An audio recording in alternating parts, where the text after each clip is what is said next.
ಕೃಷ್ಣ ಎಲ್ಲರಿಗೂ ಸ್ವಾಗತ. ಈ ದಿನ ಕೃಷ್ಣ ಪಕ್ಷ ಅಂದರೆ ಕಾರ್ತಿಕ ಕೃಷ್ಣ ಪಕ್ಷ ಉತ್ಪತ್ತಿ ಏಕಾದಶಿಯ ಮಹಿಮೆಯನ್ನು ತಿಳ್ಕೊಳ್ಳೋಕೆ ಇದ್ದೇವೆ. ಇವತ್ತಿನ ದಿನ ಏಕಾದಶಿ ಆಗಿರೋದ್ರಿಂದ ಈ ಮಹಿಮೆಯನ್ನು ಕೇಳೋದ್ರಿಂದ, ತಿಳ್ಕೊಳ್ಳೋದ್ರಿಂದ, ಆಚರಣೆ ಮಾಡೋದ್ರಿಂದ ತುಂಬ ನಮ್ಮ ಜೀವನದಲ್ಲಿ ಭಕ್ತಿಗೆ ನಾವು ಮುಂದೆ ಹೋಗೋದಕ್ಕೆ ಸಾಧ್ಯ ಆಗುತ್ತೆ. ಇದನ್ನೆಲ್ಲ ನಾವು ತಿಳ್ಕೊಳ್ಳೋಕ್ಕಿಂತ ಮೊದಲು ಗುರು ಪ್ರಣಾಮವನ್ನು ಮಾಡಿ ಆನಂತರ ಇದನ್ನು ನಾವು ತಿಳ್ಕೊಳ್ಳೋಕ್ಕೆ ಪ್ರಯತ್ನ ಪಡೋಣ. ಓಂ ಅಜ್ಞಾನತಿಮಿರಾಂಧಸ್ಯ ಜ್ಞಾನಾಂಜನಶಲಾಕಯ ಚಕ್ಷುರುನ್ಮಿಲಿತಂ ಯೇನ ತಸ್ಮೈ ಶ್ರೀ ಗುರುವೇ ನಮಃ.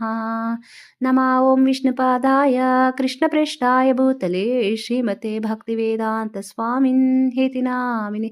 ನಮಸ್ತೆ ಸರಸ್ವತಿ ದೇವೇ ಗೌರವಾಣಿ ಪ್ರಚಾರಣೆ ನಿರ್ವಿಶೇಷ ಶೂನ್ಯವಾದಿ ಪಾಶ್ಚಾತ್ಯ ದೇಶತಾರಿಣಿ. ಜಯ ಶ್ರೀ ಕೃಷ್ಣ ಚೈತನ್ಯ ಪ್ರಭು ನಿತ್ಯಾನಂದ ಶ್ರೀ ಅದ್ವೈತ ಗದಾಧರ ಶ್ರೀವಾಸಾದಿ ಗೌರ ಭಕ್ತವೃಂದ. ಹರೇ ಕೃಷ್ಣ ಕೃಷ್ಣ ಕೃಷ್ಣ ಹರೇ ಹರೇ, ಹರೇ ರಾಮ ರಾಮ ರಾಮ ಹರೇ ಹರೇ.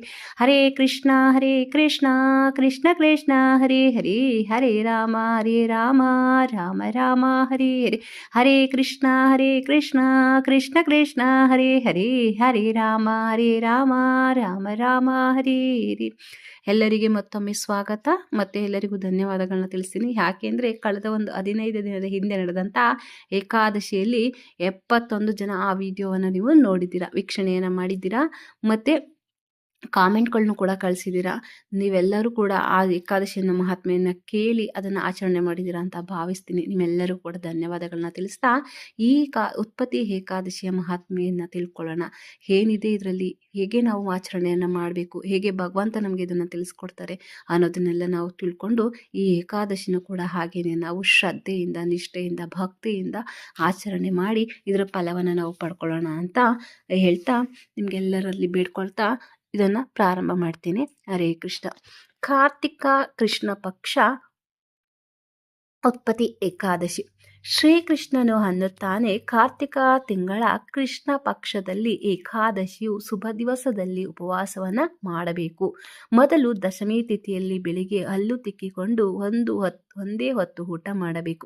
ದಿನದ 8 ಭಾಗದಲ್ಲಿ ಭಗವಂತನಾದ ಸೂರ್ಯನ ತೇಜಸ್ಸು ಮಂದವಾಗಿ ಹತ್ತುತ್ತಿದ್ದರೆ ಆಗ ಭೋಜನವನ್ನು ಮಾಡಬೇಕು. ಇದಕ್ಕೆ ನಕ್ತ ಭೋಜನ ಎನ್ನುತ್ತಾರೆ.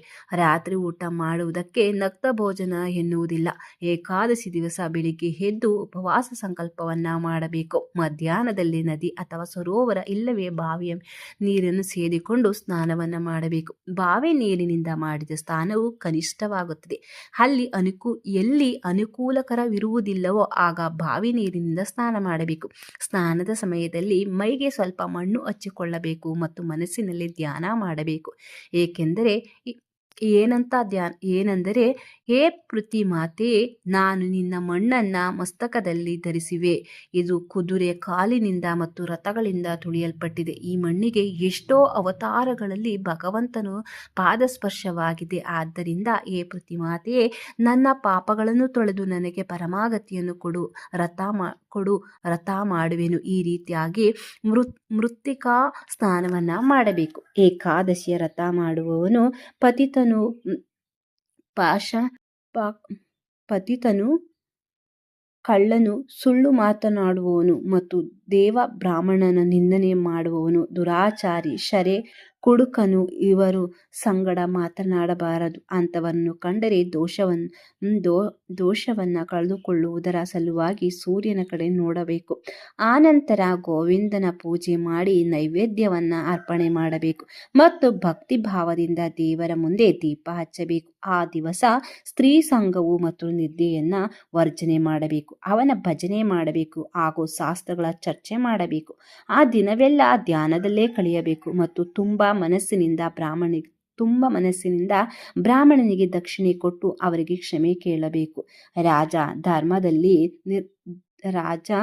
ಧರ್ಮದಲ್ಲಿ ನಿರತನಿದ್ದವನು ಶುಕ್ಲ ಪಕ್ಷದ ಮತ್ತು ಕೃಷ್ಣ ಪಕ್ಷದ ಏಕಾದಶಿಯು ಬೇರೆ ಬೇರೆ ಎಂದು ಮಾಡಬಾರದು. ಯಾವನು ಈ ರೀತಿಯಾಗಿ ಏಕಾದಶಿ ವ್ರತ ಮಾಡುತ್ತಾನೋ ಅವನಿಗೆ ಯಾವ ಫಲ ಸಿಗುವುದು ಎನ್ನುವುದನ್ನು ಹೇಳುತ್ತೇನೆ ಕೇಳು. ಶಂಖದ್ವಾರದಲ್ಲಿ ಸ್ನಾನ ಮಾಡಿ ಗಂಧದ ಗಂಧಾಧಾರನ ದರ್ಶನ ತೆಗೆದುಕೊಂಡರೆ ಯಾವ ಪುಣ್ಯ ಸಿಗುವುದೋ ಆ ಪುಣ್ಯವು ಏಕಾದಶಿ ವ್ರತ ಮಾಡುವುದರಿಂದ ಸಿಗುವುದರ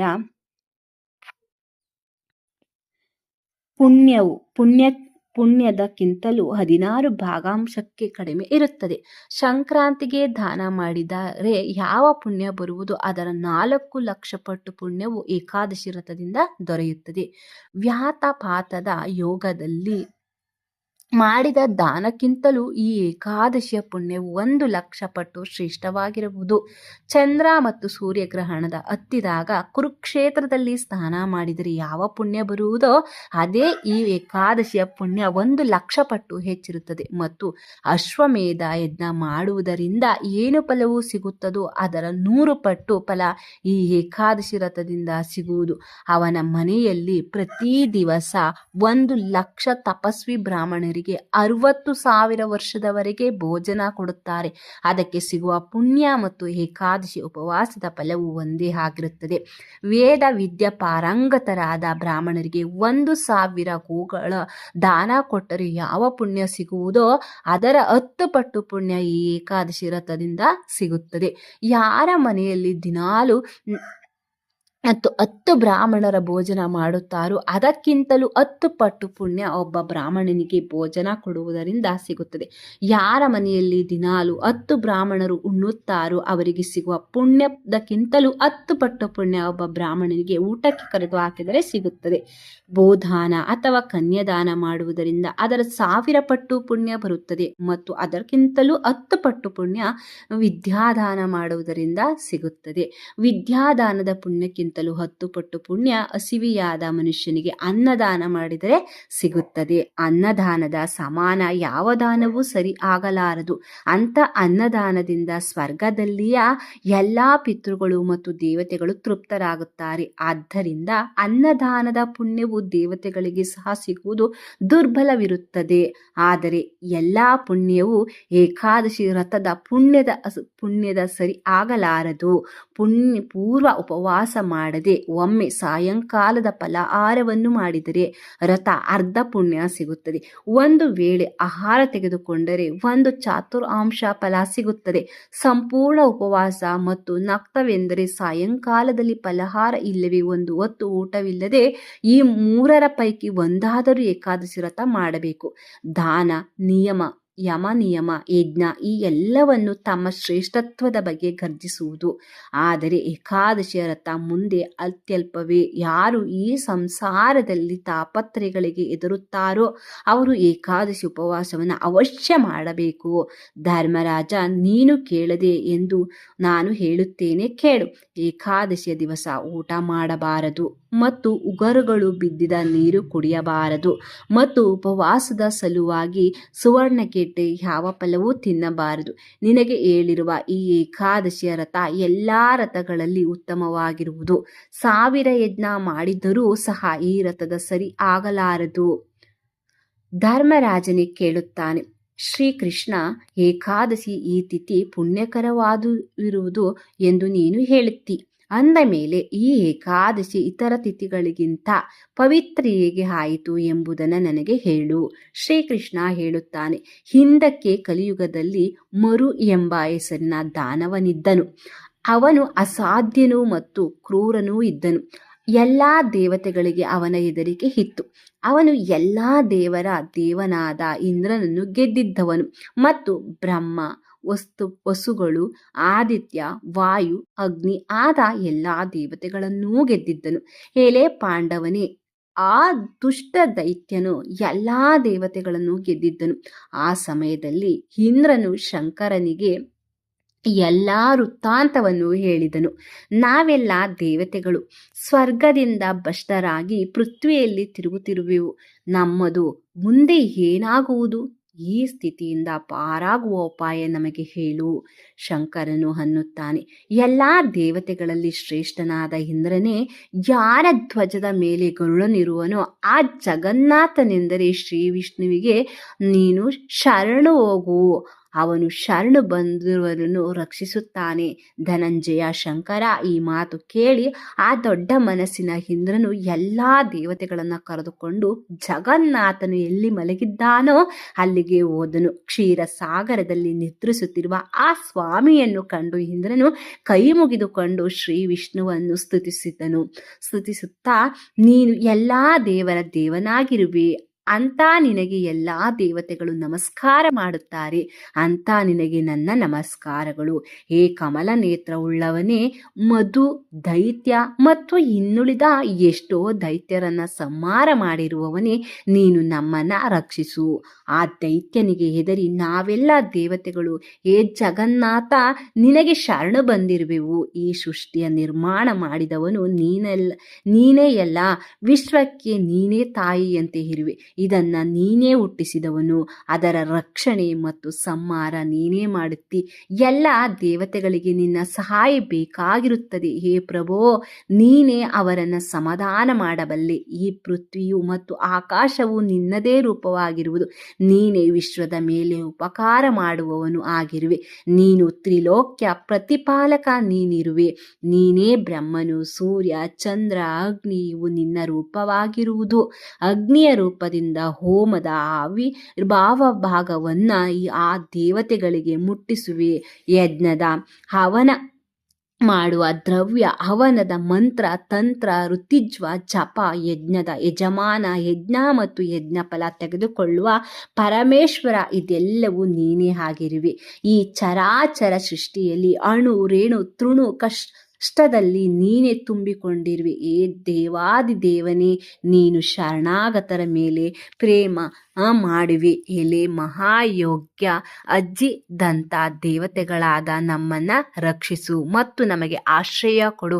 ಹೇ ಜಗನ್ನಾಥ, ದಾನವರೆಲ್ಲ ಗೆದ್ದಿರುವುದರಿಂದ ನಾವೆಲ್ಲ ದೇವತೆಗಳ ಸ್ವರ್ಗದಿಂದ ಭ್ರಷ್ಟರಾಗಿ ಈ ಪೃಥ್ವಿಯಲ್ಲಿ ಸಂಚರಿಸುತ್ತಿರುವೆವು. ಆದ್ದರಿಂದ ನೀನು ನಮ್ಮನ್ನ ರಕ್ಷಿಸು. ಇಂದ್ರನ ಈ ಪ್ರಾರ್ಥನೆಯನ್ನು ಕೇಳಿ ಭಕ್ತರ ಮೇಲೆ ಅನುಗ್ರಹ ಮಾಡುವಂತ ಶ್ರೀ ಭಗವಾನ್ ವಿಷ್ಣು ಅನ್ನುತ್ತಾನೆ, ಎಲೆ ದೇವರನ್ನು ಗೆದ್ದಿರುವಂತ ಆ ಮಾಯಾವಿ ದೈತ್ಯನು ಯಾವನಿರುವನು? ಅವನ ಹೆಸರೇನು? ಅವನು ಎಲ್ಲಿರುತ್ತಾನೆ? ಅವನ ಸಾಮರ್ಥ್ಯವು ಎಷ್ಟಿರುವುದು ಮತ್ತು ಅವನಿಗೆ ಯಾರು ಆಶ್ರಯವಿರುವುದು? ಹೇ ಇಂದ್ರ, ನಿರ್ಭಯವನಾಗಿ ಎಲ್ಲವನ್ನ ನನಗೆ ಹೇಳು. ಇಂದ್ರ ಅನ್ನುತ್ತಾನೆ, ಭಕ್ತರ ಮೇಲೆ ಅನುಗ್ರಹ ಮಾಡುವಂತ ದೇವರ ದೇವ ಭಗವಂತ ಪೂರ್ವದಲ್ಲಿ ಬ್ರಹ್ಮವಂಶದಲ್ಲಿ ಉತ್ಪನ್ನನಾದ ನಾಡೀಜಂಗ ಎಂಬ ಹೆಸರಿನ ದೈತ್ಯನಿದ್ದನು. ಅವನಿಗೆ ಮುರು ಎಂಬ ಹೆಸರಿನ ಅತಿ ಪ್ರಸಿದ್ಧ ಪುತ್ರನಿದ್ದಾನೆ. ಅವನದು ಚಂದ್ರವಂತಿ ಹೆಸರಿನ ಪ್ರಚಂಡ ನಗರವಿದೆ. ಆ ಪರಾಕ್ರಮಿ ಮತ್ತು ದುಷ್ಟ ಬುದ್ಧಿಯುಳ್ಳ ದೈತ್ಯನು ಆ ಪಟ್ಟಣದಲ್ಲಿ ವಾಸ ಮಾಡುತ್ತಾನೆ. ಅವನು ಎಲ್ಲ ವಿಶ್ವವನ್ನೇ ಗೆದ್ದಿರುವವನು ಮತ್ತು ಎಲ್ಲ ದೇವತೆಗಳ ಸ್ವರ್ಗಲೋಕದಿಂದ ಹೊರಗೆ ಹಾಕಿ ಸ್ವತಃ ತಾನೇ ತನ್ನ ಕೈಯಲ್ಲಿ ಇಟ್ಟುಕೊಂಡಿರುವವನು. ಇಂದ್ರ, ಯಮ, ಅಗ್ನಿ, ವಾಯು, ಚಂದ್ರ, ನಿರುತಿ ಮತ್ತು ವರುಣ ಆದಿ ಅಷ್ಟ ದಿಕ್ಕಪಾಲಕರ ಕೆಲಸವನ್ನು ತಾನೊಬ್ಬನೇ ನೋಡಿಕೊಳ್ಳುತ್ತಾನೆ. ಅವನು ಸೂರ್ಯನಿಗಾಗಿ ಜಗತ್ತಿನ ಪ್ರಕಾಶ ಕೊಡುತ್ತಾನೆ ಮತ್ತು ಸ್ವತಃ ಪರ್ಜನ್ಯವಾಗಿರುವವನು. ಆದ್ದರಿಂದ ಅವನು ಎಲ್ಲ ದೇವತೆಗಳಿಗೆ ಅಂಜಿಕನ್ಯಾಗಿರುವ ಭಗವಂತ. ಆದ್ದರಿಂದ ಆ ದಾನವನ್ನು ಗೆದ್ದ ಎಲ್ಲ ದೇವತೆಗಳಿಗೆ ಜಯ ಕೊಡುವಂತವನಾಗು. ಇಂದ್ರನ ಈ ಮಾತು ಕೇಳಿ ಜನಾರ್ದನಿಗೆ ಬಹಳ ಕೋಪ ಬಂತು ಮತ್ತು ಇಂದ್ರನಿಗೆ ಅನ್ನುತ್ತಾನೆ, ಹೇ ದೇವೇಂದ್ರ, ಆ ಮಹಾಬಲಾಢ್ಯನಾದ ಶತ್ರುವನ್ನು ನಾನು ಕೊಲ್ಲುತ್ತೇನೆ. ಮಹಾಪರಾಕ್ರಮಿಯಾದ ಎಲ್ಲ ದೇವತೆಗಳು ನನ್ನ ಸಂಗಡ ಚಂದ್ರಾವತಿ ನಗರಕ್ಕೆ ಬರಬೇಕು. ಈ ರೀತಿಯಲ್ಲಿ ಭಗವಂತನ ಆಜ್ಞೆ ಆದ ಕೂಡಲೇ ಎಲ್ಲ ದೇವತೆಗಳು ಆ ದೇವಾದಿ ದೇವನನ್ನ ಮುಂದೆ ಮಾಡಿ ಎಲ್ಲರೂ ಚಂದ್ರಾವತಿ ಪಟ್ಟಣದ ಕಡೆಗೆ ಹೊರಟರು. ಆ ಪಟ್ಟಣದಲ್ಲಿ ಅಸಂಖ್ಯ ದೈತ್ಯರು ನಾನಾ ದಿವ್ಯವಾದ ಶಾಸ್ತ್ರಗಳಿಂದ ಸಜ್ಜರಾಗಿ ಆ ದೈತ್ಯನ ಜೊತೆಗೆ ಸಿದ್ಧರಾಗಿ ನಿಂತು ಗರ್ಜಿಸುತ್ತಿದ್ದರು. ಅದನ್ನು ದೇವತೆಗಳು ಕಂಡು ಆ ದೈತ್ಯನ ಜೊತೆಗೆ ಯುದ್ಧ ಪ್ರಾರಂಭಿಸಿದರು. ದುಷ್ಟ ದೈತ್ಯರ ಬಡೆತಕ್ಕೆ ಎಲ್ಲ ದೇವತೆಗಳು ಯುದ್ಧ ಭೂಮಿಯಿಂದ ಓಡಿ ಹೋದರು. ಭಗವಾನ್ ಋಷಿಕೇಶನು ಈ ರಣ ಸಂಗ್ರಾಮದಲ್ಲಿ ಉಪಸ್ಥಿತನಿದ್ದುದನ್ನು ಕಂಡು ಆ ದೈತ್ಯರು ಕೋಪದಿಂದ ಕೆಂಡ ಕಾರುತ್ತಾ ಭಗವಂತನ ಮೇಲೆ ನಾನಾ ಶಸ್ತ್ರಾಸ್ತ್ರಗಳಿಂದ ಅವನ ಸಂಗಡ ಯುದ್ಧ ಮಾಡಲು ಹೊರಡಿದರು. ಎಲ್ಲಾ ದೇವತೆಗಳು ಓಡಿ ಹೋದುದನ್ನು ಕಂಡು ಶಂಖ ಚಕ್ರ ಗದಧಾರಿ ಭಗವಂತನು ಕೋಪಗೊಂಡು ಆ ದೈತ್ಯನ ಮೇಲೆ ವಿಷಸರ್ಪವೆಂಬ ಬಾಣ ಬಿಟ್ಟನು. ಆದ್ದರಿಂದಾಗಿ ಎಷ್ಟೋ ದೈತ್ಯರ ಮರಣ ಹೊಂದಿದರು ಮತ್ತು ಅದರಲ್ಲಿ ಮೂರು ದೈತ್ಯ ಒಬ್ಬ ಪುನಃ ಯುದ್ಧ ಮಾಡುತ್ತಾ ಇದ್ದನು. ಭಗವಾನ್ ಋಷಿಕೇಶನ ಅವನ ಮೇಲೆ ಯಾವ ಯಾವ ಅಸ್ತ್ರಗಳನ್ನು ಬಿಡುತ್ತಿದ್ದನೋ ಆ ಎಲ್ಲ ಶಸ್ತ್ರಗಳ ಅವನ ತೇಜದಿಂದ ಅವು ಅವನ ಮೇಲೆ ತೇಜಹೀನವಾಗಿ ಹೂವಿನಂತೆ ಬೀಳುತ್ತಿದ್ದವು. ಈ ರೀತಿಯಾಗಿ ಶಸ್ತ್ರಾಸ್ತ್ರದಿಂದಲೂ ಆ ದೈತ್ಯನನ್ನು ಗೆಲ್ಲುವುದು ಶಕ್ಯವಾಗಲಿಲ್ಲ. ಆಗ ಕೋಪಗೊಂಡು ಭಗವಂತನು ಅವನ ಸಂಗಡ ಬಾಹುಯುದ್ಧ ಮಾಡಿದನು. ಈ ಯುದ್ಧವು ಅವನ ಸಂಗಡ 1,000 ವರ್ಷದವರೆಗೆ ನಡೆಯಲು ಆದ್ದರಿಂದ ಭಗವಂತನು ದಣಿದು ಹೋದನು ಮತ್ತು ಬದ್ರಿಕಾಶ್ರಮಕ್ಕೆ ಹೊರಟು ಹೋದನು. ಅಲ್ಲಿ ಹೇಮಾವತಿ ಎಂಬ ಹೆಸರಿನ ಸುಂದರವಾದ ಗುಹೆ ಇರುವುದು. ಅಲ್ಲಿ ಅವನು ನಿದ್ರೆ ಮಾಡಬೇಕೆಂದು ಆ ಜಗತ್ತಿನ ಸ್ವಾಮಿಯಾದ ಭಗವಾನ್ ವಿಷ್ಣು ಆ ಗುಹೆಯನ್ನು ಪ್ರವೇಶ ಮಾಡಿದನು. ಏ ಧರ್ಮರಾಜ, ಆ ಗುಹೆಗೆ ಒಂದು ದ್ವಾರ ಇತ್ತು ಮತ್ತು ಅದರ ವಿಸ್ತಾರವು 12 ಯೋಜನೆ ಇತ್ತು. ಎಲೈ ಪಾಂಡುಪುತ್ರ, ನಾನು ಯುದ್ಧ ಮಾಡಿ ದಣಿದಿದ್ದೆನು ಮತ್ತು ನನಗೆ ಆ ದೈತ್ಯನ ಹೆದರಿಕೆಯೂ ಆಯಿತು. ಆದ್ದರಿಂದ ನಾನು ಅಲ್ಲಿ ಹೋಗಿ ಮಲಗಿಕೊಂಡೆನು. ನನ್ನ ಹಿಂದೆ ಬೆನ್ನತ್ತಿದ ಆ ದಾನವನು ಆ ಗುಹೆಯಲ್ಲಿ ಪ್ರವೇಶ ಮಾಡಿದನು. ನಾನು ಅಲ್ಲಿ ಮಲಗಿಕೊಂಡಿದ್ದೆನೆಂದು ತಿಳಿದು ಅವನು ಮನಸ್ಸಿನಲ್ಲಿ ವಿಚಾರ ಮಾಡಿದನು. ದಾನವರನ್ನು ನಾಶ ಮಾಡಿದ ಆ ವಿಷ್ಣುವನ್ನು ಕೊಂದು ಬಿಡಬೇಕು ಎಂದು ಮಾಡಿದನು. ಆದರೆ ಆ ದುಷ್ಟ ಬುದ್ಧಿಯ ದಾನವನ ಮನಸ್ಸಿನಲ್ಲೇ ವಿಚಾರವನ್ನು ತಿಳಿದು ನನ್ನ ದೇಹದಿಂದ ಒಬ್ಬ ಮಹಾ ತೇಜಸ್ವಿಯಾದ ಕನ್ಯೆಯು ಉತ್ಪನ್ನಳಾದವಳು. ಅವರ ಕೈಯಲ್ಲಿ ತೇಜಸ್ವಿಯಾದ ದಿವ್ಯ ಆಯುಧ ಇದ್ದವು. ಏ ಪಾಂಡುಪುತ್ರ, ಈ ಶ್ರೇಷ್ಠ ದಾನವನ್ನು ತನ್ನ ಜೋಡಿ ಈ ದೇವಿಯು ಯುದ್ಧಕ್ಕೆ ಸಿದ್ಧಳಿರುವಳೆಂದು ಕಂಡನು. ದೇವಿಯು ಅವನನ್ನು ಯುದ್ಧಕ್ಕೆ ಕರೆದಳು. ಯುದ್ಧವು ಶುರುವಾಯಿತು. ಯುದ್ಧ ಮಾಡುವ ದೇವಿಯನ್ನು ಕಂಡು ಆ ದೈತ್ಯನಿಗೆ ಬಹಳ ಆಶ್ಚರ್ಯವಾಯಿತು. ಅವನ ಮನಸ್ಸಿನಲ್ಲೇ ಅತಿ ಭಯಂಕರ ಉಗ್ರ ಸ್ವರೂಪವನ್ನು ಕಂಡು ನಾನಾ ವಜ್ರಾಯುಧಗಳನ್ನು ಧರಿಸಿ ಯುದ್ಧ ಮಾಡುತ್ತಿರುವಂತೆ ಭಯಂಕರವಾದ ಆ ದೇವಿಯನ್ನು ಯಾರು ಉತ್ಪನ್ನ ಮಾಡಿದರು ಎಂದು ಮನಸ್ಸಿನಲ್ಲಿಯೇ ಅನ್ನುತ್ತಾ ಅವಳ ಜೊತೆ ಯುದ್ಧವನ್ನು ನಡೆಸಿದನು. ಆ ಯುದ್ಧದಲ್ಲಿ ಆ ಮಹಾದೇವಿಯು ಆ ದೈತ್ಯನ ಎಲ್ಲ ಆಯುಧಗಳನ್ನು ಮುರಿದು ಹಾಕಿದಳು ಮತ್ತು ಅವನ ರಥವನ್ನು ಸಹ ಕ್ಷಣದಲ್ಲಿಯೇ ಮುರಿದು ಹಾಕಿದಳು. ಆಗ ಆ ದೈತ್ಯನು ಅವಳ ಜೊತೆ ಬಾಹುಯುದ್ಧ ಮಾಡಲು ಅವಳ ಮೇಲೆ ಓಡಿ ಹೋದನು. ಆ ಸಮಯದಲ್ಲಿ ದೇವಿಯು ತನ್ನ ಅಂಗೈಯಿಂದ ಅವನ ಎದೆಯ ಮೇಲೆ ಗುದ್ದಿದಳು. ಆಗ ಆ ದೈತ್ಯನು ಭೂಮಿಯ ಮೇಲೆ ಬಿದ್ದನು. ಆದರೆ ಅವನು ಮತ್ತೆ ಎದ್ದು ಅವಳನ್ನು ಕೊಲ್ಲುವುದರ ಸಲುವಾಗಿ ಅವಳ ಮೇಲೆ ಹಾರಿ ಹೋದನು. ಆ ವೇಳೆಗೆ ದೇವಿ ಕ್ರೋಧದಿಂದ ಅವನ ತಲೆಯ ಮೇಲೆ ಹೊಡೆದಳು. ಅವನ ರುಂಡವು ಕತ್ತರಿಸಿ ಹೋಯಿತು ಮತ್ತು ಅವನ ಭೂಮಿಯ ಮೇಲೆ ಬಿದ್ದನು.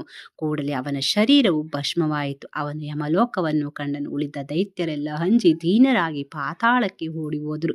ಭಗವಂತನ ನಿದ್ರೆಯಿಂದ ಎಚ್ಚರನಾದನು. ಆಗ ಅವನಿಗೆ ಮುಂದೆ ಸತ್ತಿ ಬಿದ್ದಿದ್ದ ದೈತ್ಯನನ್ನು ಕಂಡು ಮತ್ತು ಒಬ್ಬ ಕನ್ಯೆಯು ಕೈ ಮುಗಿದುಕೊಂಡು ಮುಂದೆ ವಿನಯದಿಂದ ನಿಂತಿದ್ದನ್ನು ಕಂಡು ಅದನ್ನು ಕಂಡು ಆಶ್ಚರ್ಯದಿಂದ ನೇತ್ರಗಳನ್ನು ಅರಳಿಸಿ ಆ ಜಗದ ಸ್ವಾಮಿಯು ಕೇಳಿದನು, ಈ ದಾನವನನ್ನು ಯುದ್ಧದಲ್ಲಿ ಯಾರು ಕೊಂದರು? ಈ ದಾನವನು ಎಲ್ಲ ದೇವತೆಗಳು, ಗಂಧರ್ವರು, ನಗಾರರು, ಅಷ್ಟಾದಿಕಲ್ಪರು ಮುಂತಾದ ಎಲ್ಲರನ್ನೂ ಸಹಜವಾಗಿ ಗೆದ್ದಿದ್ದನು. ನಾನು ಯುದ್ಧದಲ್ಲಿ ದಣಿವಾದ ನಂತರ ಅವನ ಹೆದರಿಕೆಯಿಂದ ಓಡಿ ಬಂದು ಈ ಗುಹೆಯಲ್ಲಿ ಮಲಗಿಕೊಂಡನು. ಯಾರೋ ಕರುಣೆಯಿಂದ ನನ್ನನ್ನು ರಕ್ಷಣೆ ಮಾಡಿದರು. ಆ ಕನ್ಯೆಯು ಅನ್ನುತ್ತಾಳೆ, ಹೇ ಪ್ರಭೋ, ನಾನು ನಿಮ್ಮ ಅಂಶದಿಂದ ಉತ್ಪನ್ನಳಾದೆ ಮತ್ತು ನಾನೇ ಅವನನ್ನು ಕೊಂದನು. ನೀವು ಮಲಗಿರುವುದನ್ನು ಕಂಡು ಆ ದೈತ್ಯನು ನಿಮ್ಮನ್ನು ಕೊಲ್ಲುವ ವಿಚಾರ ಮಾಡುತ್ತಿದ್ದನು. ಆ ದೈತ್ಯನು ತ್ರೈಲೋಕ್ಯಕ್ಕೆ ಮುಳ್ಳಿನಂತೆ ಚುಚ್ಚುತ್ತಿರುವುದನ್ನು ಕಂಡು ನಾನು ಆ ದುರಾತ್ಮನನ್ನು ಕೊಂದು ಹಾಕಿದೆನು ಮತ್ತು ದೇವತೆಗಳನ್ನೆಲ್ಲ ನಿರ್ಭಯ ಮಾಡಿದೆನು. ಎಲ್ಲ ಶತ್ರುಗಳಿಗೆ ಭಯ ಉಂಟು ಮಾಡುವ ನಾನು ನಿಮ್ಮ ಮಹಾಶಕ್ತಿ ಇರುವೆನು. ಏ ಪ್ರಭು, ತ್ರೈಲೋಕ್ಯದ ರಕ್ಷಣ ಮಾಡುವುದರ ಸಲುವಾಗಿ ಜನರಿಗೆ ತ್ರಾಸ ಕೊಡುವ ದಾನವನನ್ನು ನಾನು ಕೊಂದು ಹಾಕಿದ್ದೇನು. ಇದರಲ್ಲಿ ಆಶ್ಚರ್ಯವೇನು? ಭಗವಂತನು ಅನ್ನುತ್ತಾನೆ, ಏ ಪುಣ್ಯವತಿ, ನೀನು ಈ ಶ್ರೇಷ್ಠ ದಾನವನನ್ನು ಕೊಂದದ್ದಕ್ಕಾಗಿ ನಾನು ಸಂತುಷ್ಟನಾಗಿರುವೆ. ಎಲ್ಲ ದೇವತೆಗಳು ಸಂತುಷ್ಟರಾಗಿದ್ದಾರೆ ಮತ್ತು ಎಲ್ಲ ಕಡೆ ಆನಂದವೇ ಆನಂದವಾಗಿರುವುದು. ಈ ರಥ ಧಾರಣೆ ಮಾಡುವರು ಪುಣ್ಯವಂತರು. ನಾನು ನಿನ್ನ ಮೇಲೆ ಪ್ರಸನ್ನನಾಗಿರುವೆ. ನೀನು ವರವನ್ನು ಬೇಡಿಕೋ, ದೇವತೆಗಳಿಗೂ ಸಹ ದುರ್ಬಲವಾದ ವರವನ್ನು ನಾನು ನಿನಗೆ ಕೊಡುವೆನು. ಇದು ಸತ್ಯ. ಆ ಕನ್ಯೆಯು ಅನ್ನುತ್ತಾಳೆ, ಏ ದೇವಾದಿದೇವನು, ನೀನು ಸಂತುಷ್ಟನಾಗಿದ್ದರೆ ನನಗೆ ಮುಂದಿನಂತೆ ವರವನ್ನು ಕೊಡು, ನನಗೆ ವಚನ ಕೊಡು. ನೀನು ನನ್ನ ಈ ಜನ್ಮ ದಿನದಲ್ಲಿ ಯಾರು ಉಪವಾಸ ಮಾಡುತ್ತಾರೋ ಆ ಮನುಷ್ಯನ ಎಲ್ಲ ಪಾತಕಗಳಿಂದ ಮುಕ್ತನಾಗುವನು ಮತ್ತು 70 ಊಟ ಮಾಡುವವನಿಗೆ ಅದರ ಅರ್ಧದಷ್ಟು ಪುಣ್ಯ ಅವನಿಗೆ ಸಿಗಬೇಕು. ಯಾವನು ಜೀವೇಂದ್ರಿಯನಾಗಿ ಈ ದಿವಸ ಭಕ್ತಿ ಭಾವದಿಂದ ನನ್ನ ಈ ರಥ ಮಾಡುತ್ತಾನೋ ಅವನಿಗೆ ನಿನ್ನ ಕೃಪೆಯಿಂದ 100 ಕಲ್ಪಕೋಟಿ ವರ್ಷಗಳವರೆಗೆ ವಿಷ್ಣು ಲೋಕ ಪ್ರಾಪ್ತವಾಗಿ ಅವನಿಗೆ ಅಲ್ಲಿ ಎಲ್ಲ ಸುಖ ಸಂಪತ್ತು ಸಿಗಲಿ. ಯಾವನು ಆ ದಿನ ಉಪವಾಸ ಅಥವಾ ನಕ್ತ ಇಲ್ಲವೇ 70 ಊಟ ಮಾಡುವವನಿಗೆ ಭಗವಂತ ನೀನು ಧರ್ಮ ಸಂಪತ್ತಿ ಮತ್ತು ಮೋಕ್ಷವನ್ನು ಕೊಡಬೇಕು. ಶ್ರೀ ಭಗವಂತನು ಅನ್ನುತ್ತಾನೆ, ಎಲೆ ಕಲ್ಯಾಣಿ, ನೀನು ಏನು ಬೇಡುವೆಯೋ ಅದೆಲ್ಲವೂ ಆಗುವುದು. ಯಾರು ನಿನ್ನ ಭಕ್ತರಾಗುತ್ತಾರೋ ಅವರು ನನ್ನ ಭಕ್ತರೇ ಇರುವರು. ಈ 3 ಲೋಕದಲ್ಲಿ ಅವರು ಪ್ರಸಿದ್ಧರಾಗುವರು ಮತ್ತು ಅವರು ನನ್ನ ಹತ್ತಿರ ಬರುವರು. ನೀನು ನಿನ್ನ ಶಕ್ತಿಯಾಗಿರುವೆ. ಏಕಾದಶಿ ತಿಥಿಗೆ ಉತ್ಪನ್ನವಾಗಿರುವುದರಿಂದ ನಿನ್ನ ಹೆಸರು ಉತ್ಪತ್ತಿ ಏಕಾದಶಿ. ಈ ಹೆಸರಿನಿಂದ ನೀನು ಪ್ರಸಿದ್ಧಳಾಗುವೆ. ಏಕಾದಶಿ ಪಾಲಿಸುವ ಎಲ್ಲ ಪಾಪಗಳನ್ನು ಸುಟ್ಟು ಭಸ್ಮವಾಗುತ್ತೆ ಮತ್ತು ಅವರಿಗೆ ಶಾಶ್ವತವಾದ ವೈಕುಂಠ ಸ್ಥಾನ ಕೊಡುವೆನು. ತೃತೀಯ, ಅಷ್ಟಮಿ, ನವಮಿ, ಚತುರ್ದಶಿ ಮತ್ತು ವಿಶೇಷವಾಗಿ ಏಕಾದಶಿ ತಿಥಿ ನನಗೆ ಬಹಳ ಪ್ರಿಯವಾದುದು. ಆ ತಿಥಿಗಳ ರಥ ಮಾಡುವವರು ಎಲ್ಲ ತಿಥಿಗಳಿಗಿಂತ ಅಧಿಕ ಪುಣ್ಯರು. ಸರ್ವ ದಾನಕ್ಕಿಂತಲೂ ಸಿಗುವುದು. ಎಲ್ಲ ರಥದಲ್ಲಿ ಇದು ಶ್ರೇಷ್ಠವಾದ ರಥ. ಮಾಡುವವರಿಗೆ ಅಧಿಕ ಫಲ ಪ್ರಾಪ್ತವಾಗುತ್ತದೆ. ಇದು ಸತ್ಯವೆಂದು ನಾನು ನಿನಗೆ ಹೇಳುತ್ತೇನೆ. ಏಕಾದಶಿ ದೇವಿಗೆ ಹೀಗೆ ವರವನ್ನು ಕೊಟ್ಟು ಭಗವಂತನು ಅಲ್ಲಿ ಅಂತರ್ಧಾನನಾದನು. ವರ ಪ್ರಾಪ್ತಿಯಿಂದ ಏಕಾದಶಿ ದೇವಿಯು ಸಂತುಷ್ಟರಾದರು. ಹಿರಿಯ ಅರ್ಜುನ, ಈ ಏಕಾದಶಿಯ ರಥವನ್ನು ಯಾರು ಮಾಡುತ್ತಾರೋ ಅವರ ಶತ್ರುಗಳನ್ನು ನಾನು ನಾಶ ಮಾಡುತ್ತೇನೆ ಮತ್ತು ಅವನಿಗೆ ಪರಮಗತಿ ಕೊಡುತ್ತೇನೆ. ಮನುಷ್ಯರ ಹೊರತಾಗಿ ಯಾರು ಅನ್ಯರು ಏಕಾದಶಿ ವ್ರತ ಮಾಡುತ್ತಾರೋ ಅವರ ವಿಘ್ನಗಳೆಲ್ಲ ನಾನೇ ದೂರ ಮಾಡಿ ಅವರಿಗೆ ಸರ್ವ ಸಿದ್ಧಿಗಳನ್ನು ಪ್ರಾಪ್ತ ಮಾಡಿಕೊಡುತ್ತೇನೆ. ಧರ್ಮರಾಜ, ಈ ಏಕಾದಶಿ ಹೇಗೆ ಉತ್ಪನ್ನವಾದವಳೆಂಬುದು ನಾನು ನಿನಗೆ ಹೇಳಿದ್ದೇನೆ.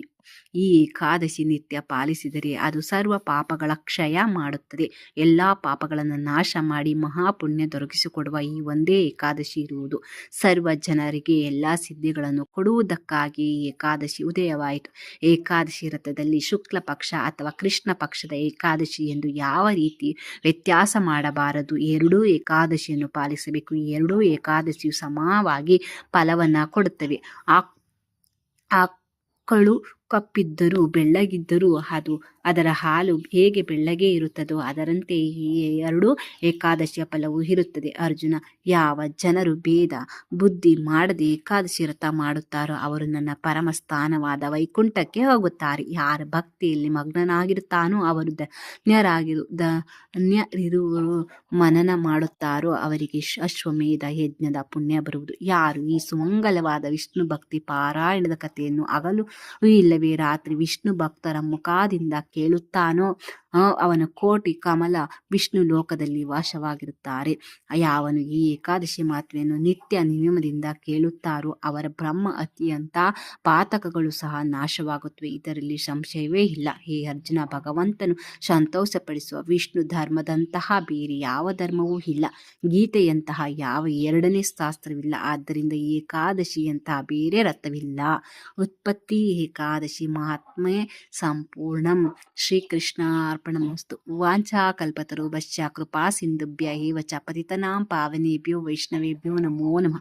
ಹರೇ ಕೃಷ್ಣ ಕೃಷ್ಣ ಕೃಷ್ಣ ಹರೇ ಹರೇ, ಹರೇ ರಾಮ ರಾಮ ರಾಮ ಹರೇ ಹರೇ, ಹರೇ ಕೃಷ್ಣ ಕೃಷ್ಣ ಕೃಷ್ಣ ಹರೇ ಹರೇ, ಹರೇ ರಾಮ ರಾಮ ರಾಮ ಹರೇ ಹರೇ, ಹರೇ ಕೃಷ್ಣ ಕೃಷ್ಣ ಕೃಷ್ಣ ಹರೇ ಹರೇ, ಹರೇ ರಾಮ ರಾಮ ರಾಮ ಹರೇ.